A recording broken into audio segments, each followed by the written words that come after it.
You are listening to the Health and Wellness Podcast, curated by Dr. Lori Marzell. Dr. Marzell is a primary care physician and a certified menopause practitioner that combines the wisdom of natural medicine with modern medicine to help maintain optimal health. She has a special focus in food allergies and bioidentical hormone replacement. Thank you so much for being here. Enjoy the show.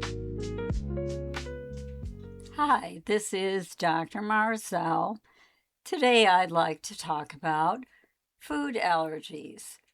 Oh, I know that some of you out there are going to be saying, "Oh, Dr. Marzell, we don't want to talk about foods. I have my diet together. I have my favorite foods. Don't take them away from me. I don't want to hear about it. I don't want to do anything about it." Well, for those people who feel this way, you are not alone. Many doctors do not want to sit there and talk to patients about their foods in their diet. They don't want to tell them, eat this, don't eat this. The conventional medical approach to many problems for health detriment is to prescribe a drug. And sometimes this is the correct thing to do, and sometimes there are other things that can be done to resolve the problem in the first place. So let's take a little look, and let me tell you about my history and how I became involved in treating and detecting food allergies. Well, first of all, when I first started studying natural medicine to become a naturopath, I was fascinated with supplements, with vitamins, minerals, plant substances, active plant extracts, and I was just absolutely fascinated by this, and I wanted to learn more and more about it. So, as I was studying in school, one of my classmates found out about food allergies, and this was my first exposure to someone who was really getting into this. And I have to tell you, it was not a good exposure. This was a classmate who had found the work of Dr. Arthur Coca. And Dr. Coca maintained that you can diagnose food allergens by some biological responses. In his case, he introduced the pulse method of detecting food allergens. And what this means is that he discovered that when people are sensitive to a food, their pulse rate goes up. So he devised, first you take your pulse rate, then you eat, and then you take your pulse rate again. I forget the time interval, but it was like 15 minutes later, 30 minutes later. Then after you eat, you might want to take it another time, and then 30 minutes after that. And anyways, it involved a lot of pulse taking, thus called the pulse way of detecting food allergens. So my friend came in full force with this technique. It was, I can't say how incredibly irritating this became. When you go out to eat with someone and they're taking their pulse, they're talking about something, and suddenly they have to stop because the time frame is up for taking the next pulse reading. And it just became annoying as heck. And I thought, I never want to get into this. I have enough of a battle trying to tell people to eat healthy food rather than taking of the healthy food they're eating some of the foods that could be causing further problems, I just thought, no, I just don't want to go there. I did my preceptorship with Dr. Jonathan Wright, who was an incredible force in natural therapy, including vitamins, minerals. And I didn't know that he was as involved with food allergies as he was. During my preceptorship with him, I think I could honestly say every single patient who came in to see him had food allergy testing. There might have been a few that didn't, but it was not very many. And I saw case after case being evaluated and treated for food allergens. I thought, maybe you better open up your mind a little bit and look into this further.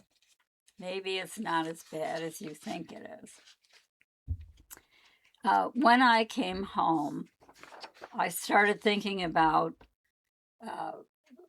patients that have been difficult to deal with and how they might benefit by finding out if they have food allergies. When I came back, I thought the first case I thought about was a friend's child who had chronic health problems.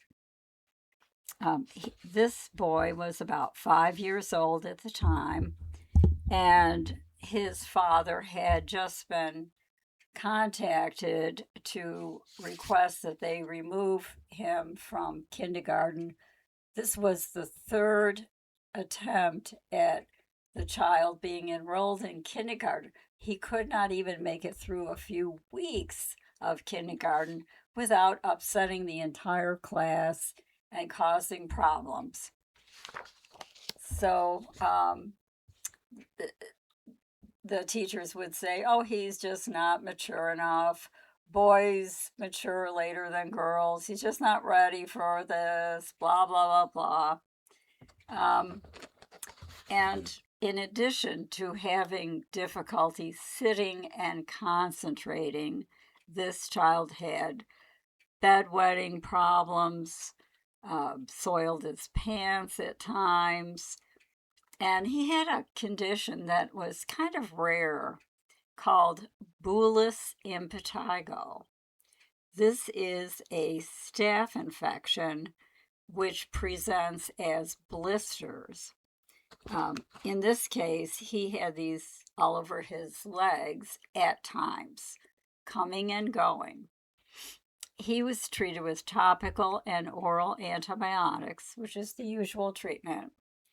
But the condition recurred, and his father talked to me about this, and we finally came to the conclusion that this condition happened every time he visited his aunt.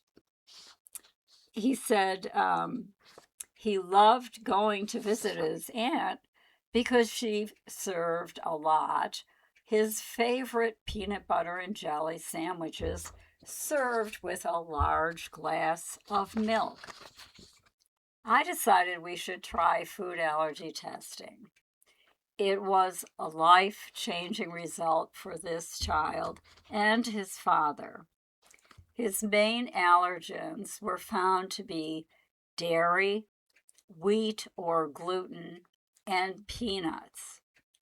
Thus, the nightmare meal that he was eating frequently were all his major allergens. We decided to give the food allergy bit a try.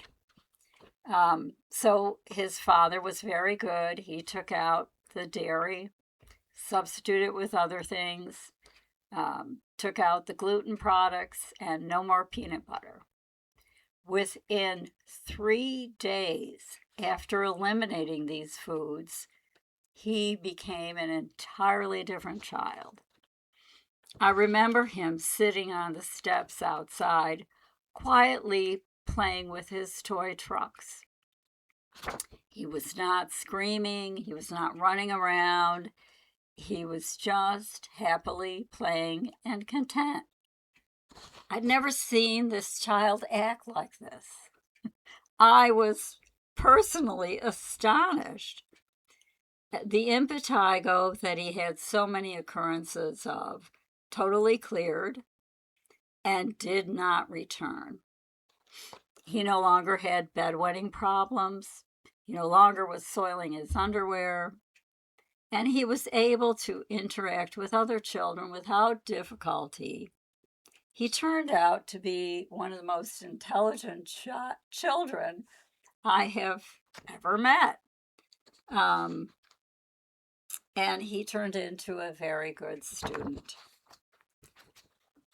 One of the things I remember about this particular case was that I looked at his coloring book, and it looked like someone had grabbed a large crayon with a fist and just pushed over it in a scribbly fashion.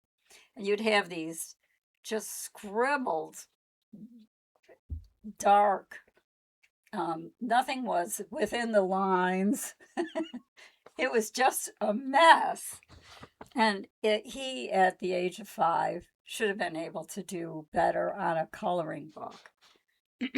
Well, when his diet was changed, I was looking through his coloring book with him one time, and the new pages in it had really nicely colored figures. They were all within the lines, very nicely done. And I turned around to him and I said, well, who's been coloring in your coloring book? And he said, no, I have. And I thought, oh, he's, this must be a fib or something, but it wasn't.